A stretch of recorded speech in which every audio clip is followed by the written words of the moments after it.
Welcome, everybody all over the world, and welcome especially to my friends here in the Oasis. This is the final episode in Deliverance.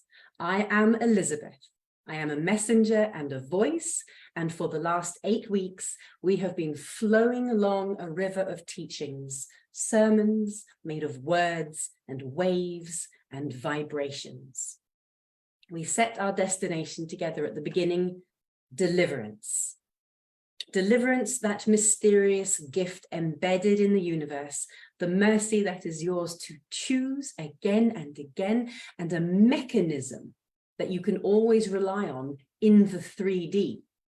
And our mission together was to get deliverance, to know it in our brilliant minds and our tender hearts and our beautiful, beautiful bones.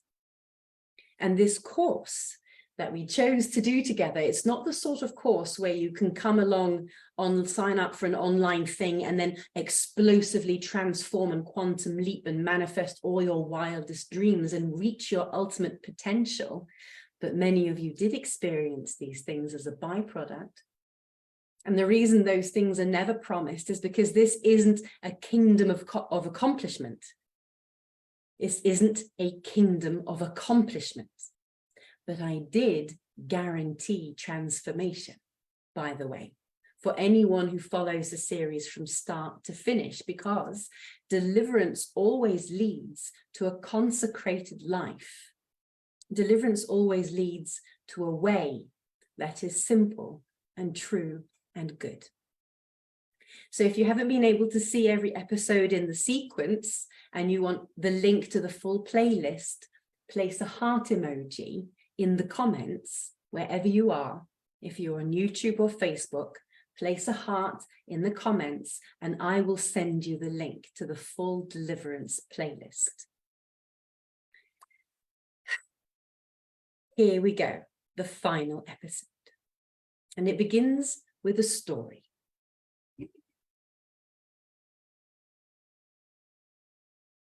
I see your hearts. I see your hearts.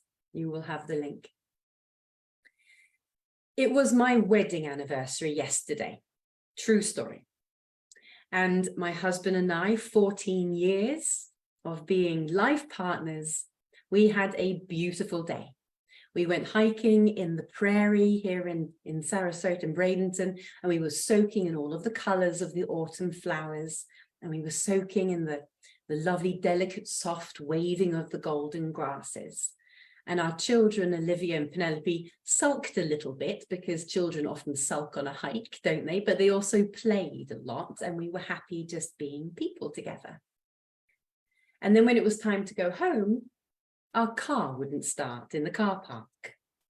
It had broken down, which sucks because we're saving up to fix our other car, where the wheel just came off while I was driving it along last week. It just broke there in the middle of the road, in the middle of momentum. So now we have no cars and Matt has to be at work in 2 hours and there's 147 in the bank account and payday is 3 days away. And the children are ready to go home and it's a hot day. And in the time and space of our capacity as a family, there is now nothing that can be done. So we need deliverance. I put a prayer request into the Oasis and immediately Charlotta in Sweden and Martin in Texas responded with prayer. And a few minutes after that, Steph in Florida texted a friend of hers nearby with a car who she knows wants to help and needs help. And her friend brought this car and Matt was able to go to work on time and his bike even fit in her trunk so he could cycle home, even though it was 8 miles at 2 a.m., but still. And then a tow truck showed up who was willing to wait for payment. So he took the car to the shop, even though we couldn't pay him yet. And then Amy sorted out the school run for the week so that the children will flow perfectly. And Christy called to give me counsel and to reflect and pray. And then an anonymous donor sent all the funds that we need for the mechanic to help fix the machine. So we'll have it back perfectly working very soon, hopefully this week. And there was enough money to send to Steph's friend generously too. the one who helped Matt get to work. So her generosity returned generously to her.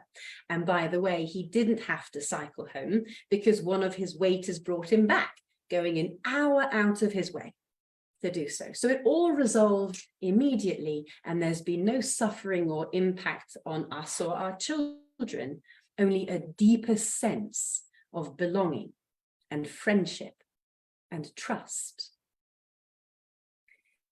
Deliverance is help.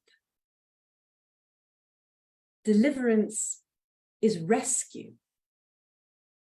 Deliverance is the love economy, where it's safe to put a call out and say, this is what I need. And it's safe to let the flourishing happen through the vine. We are all the leaves on the vine. So to trust in him is to trust each other, and to trust that he can work through any of his beloved children. It's okay to be rescued. And it doesn't have to be when you're at rock bottom. In fact, it's the very economy of the kingdom of heaven. Rescue is the very economy of the kingdom of heaven. Love moving is miracle making. Now, last week in the Deliverance series, our penultimate episode last week, we covered how to be a miracle worker. And wow, the testimonials that came back this week are absolutely amazing. And I'm going to share two of them, both involving single mothers. The first story is a single mother who had already left an abusive home, had been living in a shelter with her baby, suddenly this week got a home in paradise, and the tickets are booked and they've been delivered. Praise, an impossible threshold crossed. And then my other story of a single mother was she had two young boys, 8 and 6, and they were being evicted on Saturday, the Saturday past. They had nowhere to go. They had no money. It was an impossible deadline. And we called for the miracle. And Christy and I in the Oasis, we went to meet her in person to pray for deliverance. We did some stuff in the 3D. We created a fundraiser. We told our different communities what was going on and what we needed. And many people gave, and many people prayed. And a completely unexpected thing happened that we weren't planning for. And she received the keys to her perfect and much more affordable home on Friday, the day before the impossible deadline. That happened this week. Praise, praise, praise. Praise for the deliverance that is embedded in reality. That single mother's name was Annie. And the thing that I noticed about Annie was that the whole time that this was happening, the whole time this was going on, she still shined with the light of Christ. Her eyes were bright even when she was crying. And she was open to receiving. She wasn't trying to justify anything. Even in the darkest of night, when the dread threatened, she knew that it would work out. So my husband, Matt, my dear beloved husband and fellow Oasis member, there he is, wave. And we were chatting about this morning in our garden, and he was describing deep trust, the way that he understands it. And he described a situation in his restaurant last night where he was working. They'd been extra slammed because all the football games were on, and it's a sports bar, right? So it's proper high volume, high voltage, high speed, precision operation in a busy, busy environment. And the team was working smoothly, communicating, cooperating, working smart, and to the rhythm of some Latin music.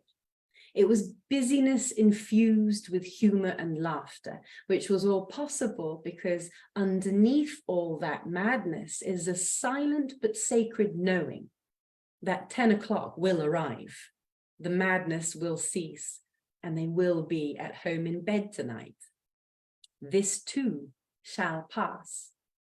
They know in their heart's heart. so they can allow everything around them, including their own bodies and other people's bodies, flow in a rhythm and system that gets things done with no stress or anxiety. It's trust.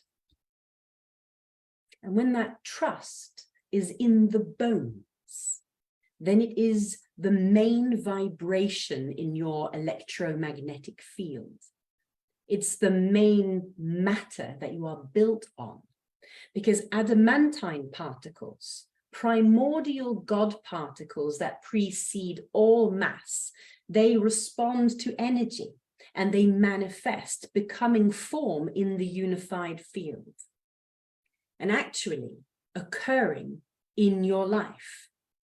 And you know that, of course, that light as a wave distributed to all potentiality is collapsed into particle when you observe it to be. Because consciousness informs energy, which moves matter. We already know this. This is basic spiritual principle. So when you trust in deliverance, when you believe in Jesus, the whole fabric of light will respond to rescue you again and again and again. I was doing very well financially last year. I was working for many wealthy and well-resourced clients. But this year, every woman who has come to me has not had any money. So I've done 80% of my bread and butter work for free. There's nothing left in my bank accounts, but my storehouses in heaven are full and pouring over. I learned when my family lost everything a few years ago and we found ourselves living in a canvas tent in the wilderness in Colorado, gazing at the Milky Way while we cooked at night. We learned that all the things of the world come and go, but love never runs out.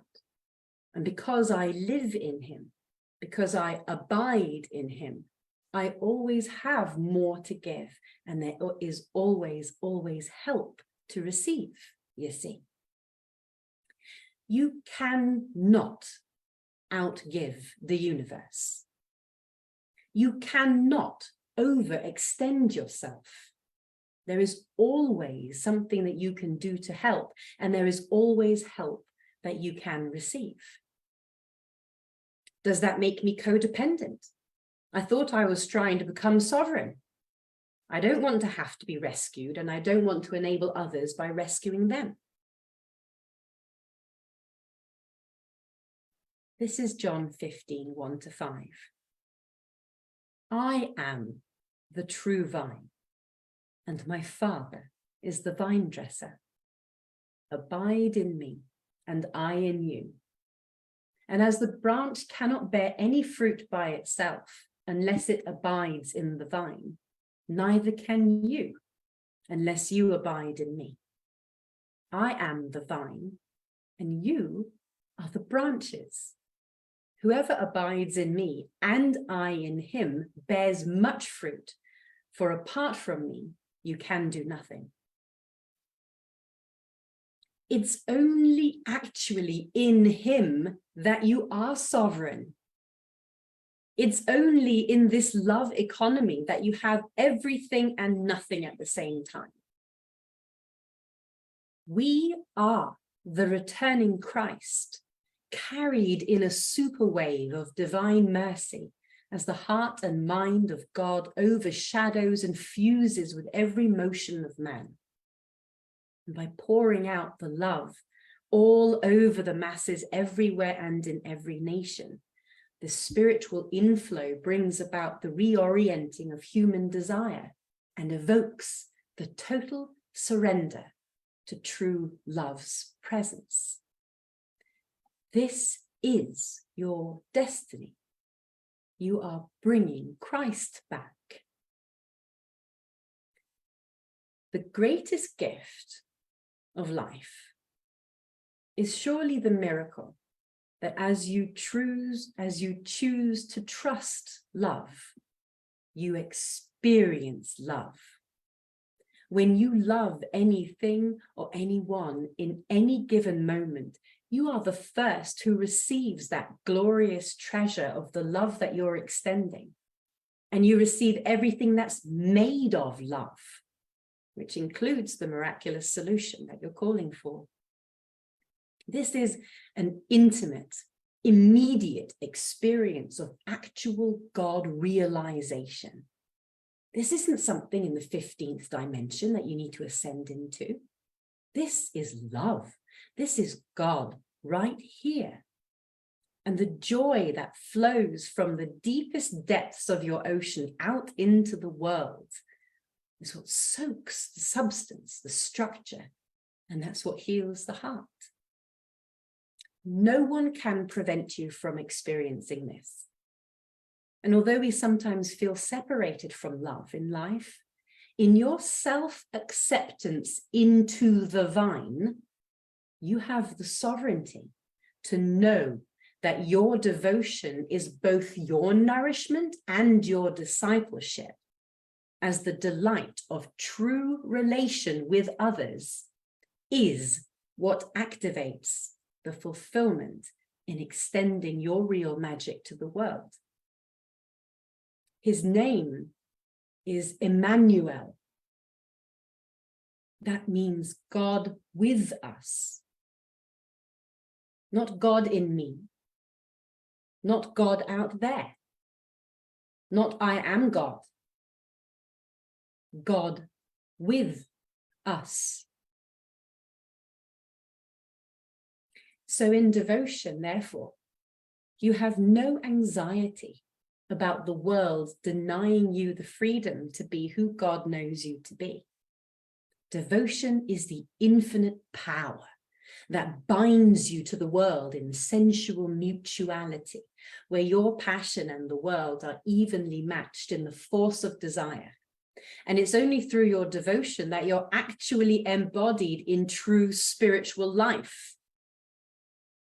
The true spiritual life is not when you're in your enlightenment cave, smudging the smudge sticks, astral traveling across the cosmos.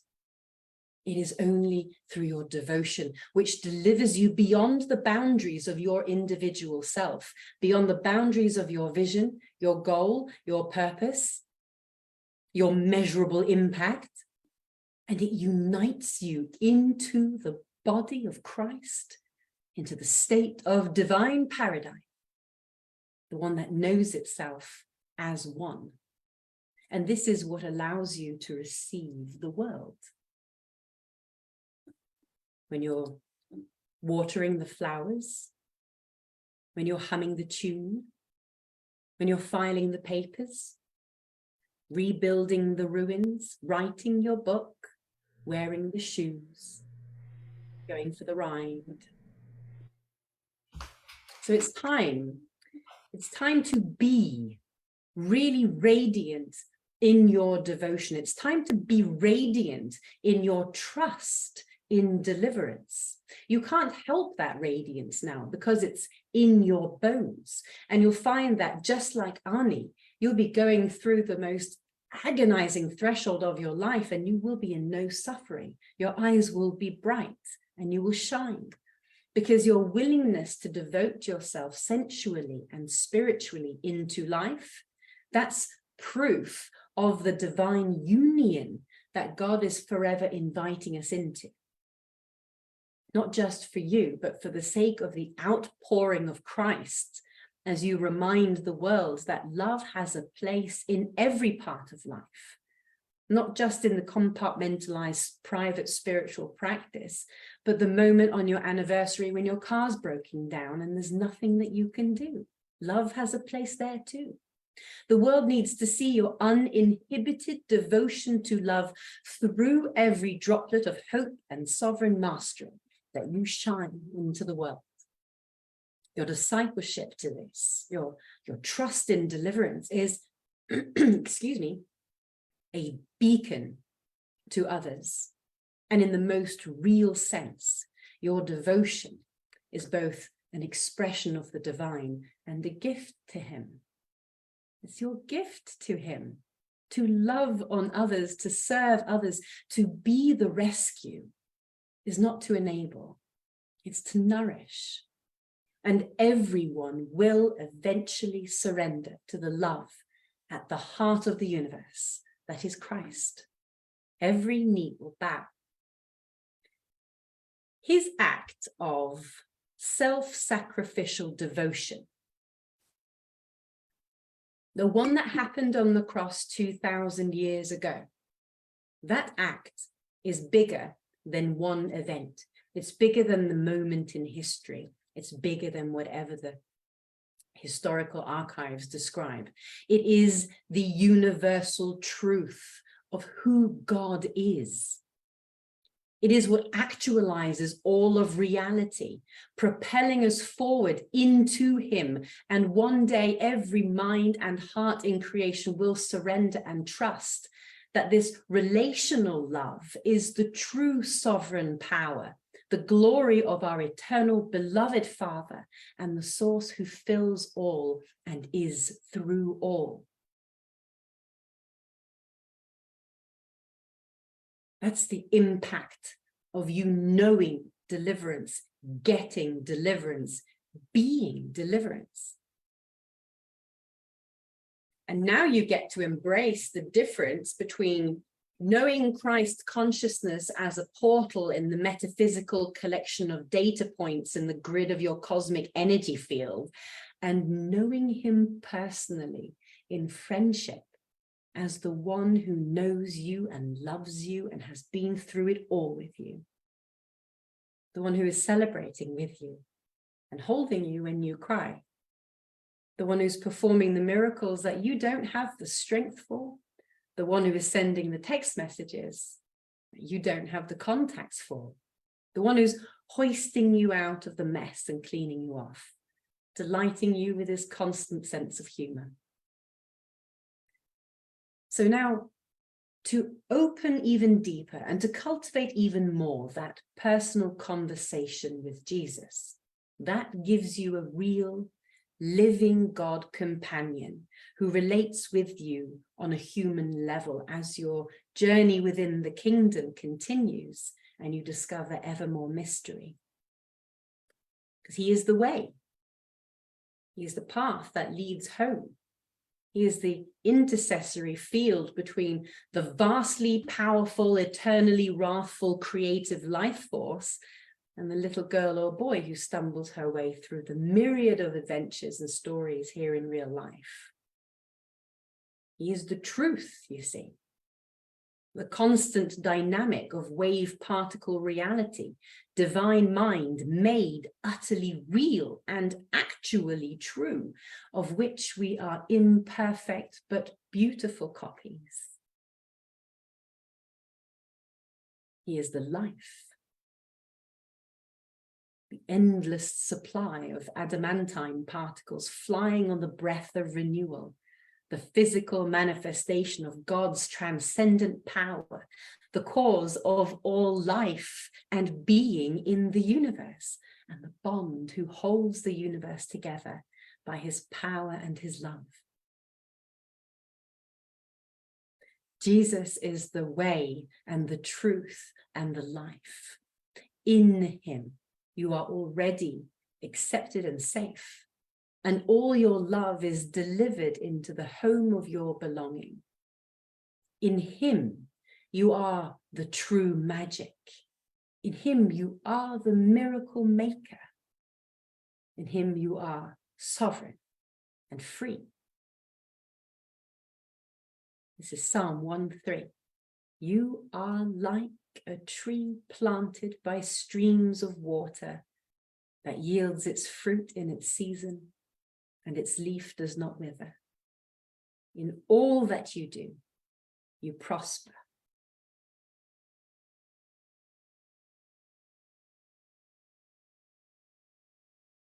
Thank you for journeying with me for the last 8 weeks of deliverance. It has been my honor. Deliverance is now in your bones, as guaranteed at the beginning. And I invite you to return to these teachings again and again. You will discover new things every time. Review the magic spells that I've given you, learn the scriptures, use the thought experiments and the metaphors, and believe in your bones in deliverance. I have been Elizabeth of the Sovereign Way. You have been wonderful. Thank you for participating. If you have received anything from this experience, please tell us what you got. Type it in the comments in YouTube or Facebook. Share it with us. It really may benefit someone else in our community. And remember to like and subscribe and comment. Share the goodness with your friends. And if you would like to support the Sovereign Way ministry, or if you want to come and be with us here in the Oasis, then please put a heart emoji wherever you are in the comments, and I will come and find you. Next week, we're moving on into a new season. We're taking a break next week, and then we begin the art and craft of miracle work, which leads us into Christmas. Many changes coming. Now I will turn off the live stream and we will open the communion table here in the Oasis.